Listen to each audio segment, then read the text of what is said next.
सभी लोगों को नमस्कार, जय हिंद दोस्तों। स्वागत है आप सभी का एग्री कोचिंग बाय विकास सर। अगर आप लोग किसी भी वनडे एग्जाम की तैयारी कर रहे हैं, जैसे पेट हुआ, आईसीआर हुआ, आईबीपीएस, एफओ, AAO और सीजीएल, किसी भी एग्रीकल्चर वनडे एग्जाम की तैयारी कर रहे हैं, तो आज जो हम बताने वाले हैं आप लोगों को क्रांति से संबंधित। हर एग्जाम, कोई भी एग्जाम देंगे, क्रांति से क्वेश्चन एक आना है तो आना है। आज इसमें 5 या 10 मिनट का जो वीडियो बनेगा, इसके अंदर सभी क्रांतियां जल्दी से आप लोगों को तैयार करा देंगे और आप 1-2 बार देखेंगे, सभी क्रांतियां आप लोगों को याद हो जाएंगी और एक ही वीडियो में पूरी क्रांतियां सभी आप लोगों को बता देंगे। अगर आप लोग हमारे चैनल पर नए आए हैं तो हमारे चैनल को लाइक करिए, शेयर करिए और सब्सक्राइब करना ना भूलिए। हमारे चैनल का नाम है एग्री कोचिंग बाय विकास सर। चलिए शुरुआत करते हैं, देखते हैं विभिन्न क्रांतियां।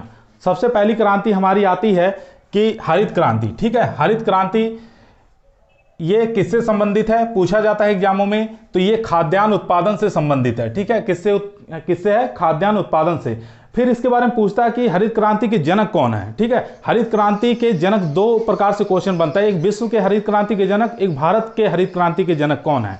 तो भारत के जो हरित क्रांति के जनक है वो हो जाएंगे एम.एस. स्वामीनाथन। ठीक है, भारत के हरित क्रांति के जनक कौन हो जाएंगे? एम.एस. स्वामीनाथन। और विश्व के हो जाएंगे बोरलॉग। ठीक है, तो ये होगी हमारी पहली क्रांति। दूसरी क्रांति आती है श्वेत क्रांति। ठीक है, पूछा जाता है एग्जामों में श्वेत क्रांति किससे संबंधित है, तो श्वेत क्रांति हो जाएगी हमारी दुग्ध उत्पादन से संबंधित है। ठीक है, दुग्ध उत्पादन को बढ़ावा देने के लिए श्वेत क्रांति चलाई गई थी। ठीक है, तो इसके जनक कौन है? वर्गीस कुरियन। ठीक है, श्वेत क्रांति के जनक कौन हो जाएंगे? वर्गीस कुरियन हो जाएंगे। फिर हमारी तीसरी आती है पीली क्रांति। पीली क्रांति किससे संबंधित है? ये तिलहन उत्पादन से संबंधित है। ठीक है, किससे? तिलहन उत्पादन से संबंधित क्रांति है, जिसको हम पीली क्रांति के नाम से जाना जाता है। उसके बाद बात कर लेते हैं नीली क्रांति। नीली क्रांति जानते हैं किससे संबंधित है? तो ये मत्स्य उत्पादन से है। ठीक है, मत्स्य उत्पादन से क्रांति जो लाई गई उसको नीली क्रांति कहा जाता है। और इसके जनक हैं कौन? अरुणा कृष्णन है। ठीक है, इसके जनक कौन हो जाएंगे? अरुणा कृष्णन है, जो कि नीली क्रांति के जनक माने जाते हैं। उसके बाद सबसे मोस्ट आती है गुलाबी क्रांति। ठीक है, गुलाबी क्रांति किससे संबंधित है? ये 2 क्रांति इसमें आप याद रखेंगे। एक तो प्याज उत्पादन से क्रांति जो है गुलाबी क्रांति कहलाती है, दूसरी जो है झींगा उत्पादन से क्रांति जो कहलाती है वो गुलाबी क्रांति कहलाती है। और इसके जनक कौन है? दुर्गेश पटेल इसके जनक पूछे जाते हैं। ठीक है, ये सब क्वेश्चन बार बार रिपीट होते हैं, कोई भी एग्जाम देंगे हर एग्जामों में ये क्वेश्चन बार बार पूछा जाता है। तो 6 नंबर की क्रांति जो है काली क्रांति। काली क्रांति किससे संबंधित हमारी? ये पेट्रोलियम से हो जाएगी और कोयला उत्पादन से हो जाएगी। उसके बाद धूसर क्रांति, जिसको ग्रे क्रांति के नाम से जाना जाता है, तो ये हो जाएगी उर्वरक उत्पादन से जो क्रांति चलाई जाती है उसको हम धूसर क्रांति यानी कि ग्रे क्रांति के नाम से जानते हैं।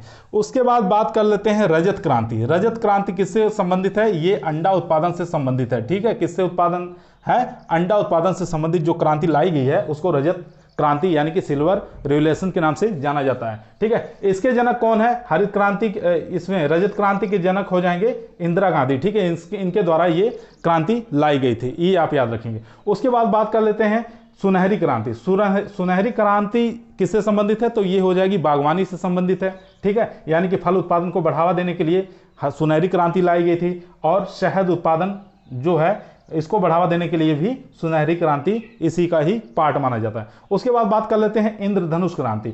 इंद्रधनुष क्रांति, जितनी भी क्रांतियां होती हैं सबको एक साथ लेकर चलने वाली क्रांति को क्या कहते हैं? ये क्या कहलाती है? ये इंद्रधनुष क्रांति कहलाती है। ठीक है, यहाँ पे लिखा हुआ आप देख सकते हैं कि सभी क्रांतियों को वृद्धि लाने के लिए ये इंद्रधनुष क्रांति को चलाया गया। उसके बाद बात कर लेते हैं सदाबहार क्रांति। ठीक है, सदाबहार क्रांति कई चीजों से रिलेटिव है, जैसे मिट्टी के उत्पादन को बढ़ावा देने के लिए फसल में उसको सदाबहार क्रांति इसमें प्रयोग किया। कृषि लोन को भी सदाबहार क्रांति के अंतर्गत जोड़ा गया और सिंचाई से संबंधित जितने भी यंत्र हैं उसको भी बढ़ावा देने के लिए सदाबहार क्रांति को लाया गया। उसके बाद हमारी आती है गोल क्रांति। गोल क्रांति, आलू कैसा होता है? गोल होता है, तो ये हो जाएगी हमारी गोल क्रांति आलू उत्पादन से।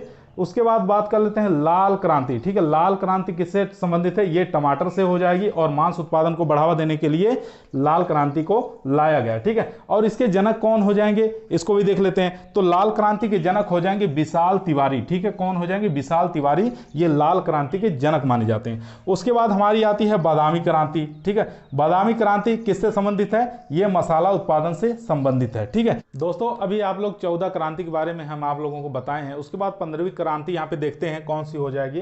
तो 15वीं जो क्रांति हमारी है अमृत क्रांति। ठीक है, अमृत क्रांति जो किससे संबंधित है, ये हो जाएगी नदी जोड़ों परियोजना से संबंधित है, इसको कहा जाता है अमृत क्रांति। ठीक है, उसके बाद 16 नंबर क्रांति हमारे यहाँ आ रही है गोल्डन फाइबर क्रांति।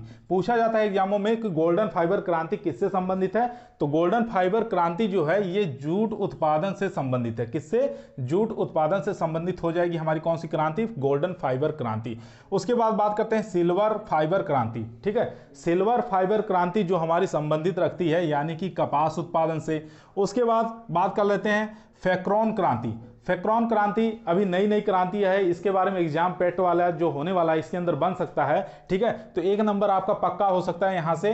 तो केसर उत्पादन से जो संबंधित क्रांति है उसको कहते हैं फैक्रोन क्रांति।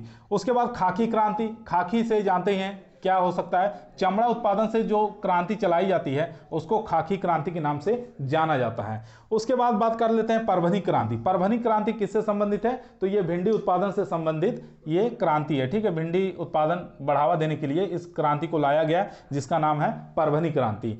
उसके बाद बात कर लेते हैं मूक क्रांति। ठीक है, मूक क्रांति यानी कि मोटे जो अनाज होते हैं उसको मूक क्रांति के नाम से जाना जाता है। उसको बढ़ावा देने के लिए हमारे द्वारा केंद्र सरकार द्वारा मूक क्रांति चलाई गई। ठीक है, इसको आप याद रखेंगे। उसके बाद ग्रीन गोल्ड क्रांति, ग्रीन से बांस जानते हैं कैसा होता है, ग्रीन होता है, तो बांस उत्पादन को बढ़ावा देने के लिए इसको कौन सी क्रांति चलाई गई, ग्रीन गोल्ड क्रांति चलाई गई। ठीक है, ये एक प्रकार की ग्रेमेनी फैमिली से बिलोंग करती है, इसको घास के फैमिली में रखा जाता है। ठीक है, ये आप याद रखेंगे।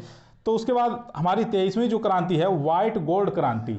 ठीक है, व्हाइट गोल्ड क्रांति, कपास कैसा होता है, व्हाइट कलर का होता है, तो उससे संबंधित जो क्रांति चलाई गई है व्हाइट गोल्ड क्रांति, वो कपास उत्पादन को बढ़ावा देने के लिए व्हाइट गोल्ड क्रांति को चलाया गया है। उसके बाद बात कर लेते हैं नई क्रांति सनराइज या सूर्योदय क्रांति। ये इलेक्ट्रॉनिक उद्योगों को बढ़ावा देने के लिए जो हमारी क्रांति चलाई गई है उसको सनराइज या सूर्योदय क्रांति के नाम से जाना जाता है। ठीक है, इलेक्ट्रॉनिक उद्योग को विकास करने के लिए या उसमें बढ़ावा देने के लिए ये क्रांति को लाया गया। उसके बाद गंगा क्रांति, एक ये भी क्रांति नई आई है जो कि भ्रष्टाचार के खिलाफ सदाचार पैदा करना, ये क्रांति कौन सी कहलाती है, गंगा क्रांति नई क्रांति आई। उसके बाद स्लेटी क्रांति के बारे में आप लोग जानते ही हैं, ये सीमेंट उद्योग से यानी कि सीमेंट उद्योग को बढ़ावा देने के लिए हमारी जो क्रांति स्लेटी क्रांति लाई गई। इन सब क्वेश्चनों को आप अगर 1-2 बार पढ़ लेंगे तो पूरा बढ़िया से आपको याद हो जाएगा। इस वीडियो को 2 या 3 बार रिपीट करके जरूर देखिए और सभी की सभी क्रांतियां एक ही वीडियो में समाप्त हो जाएंगी। और 1-2 क्वेश्चन यहाँ से हर एग्जाम में आते हैं, चाहे इस बार पेट का एग्जाम होगा उसमें भी आप देख सकते हैं कि 1-2 क्वेश्चन इसमें से कन्फर्म आने। तो इस वीडियो को यहीं समाप्त करते हैं, इसी प्रकार से आगे वीडियो हम लाते रहेंगे। ठीक है, जैसा भी वीडियो अच्छा लगा हो तो आप लोग कमेंट में इसको कर सकते हैं।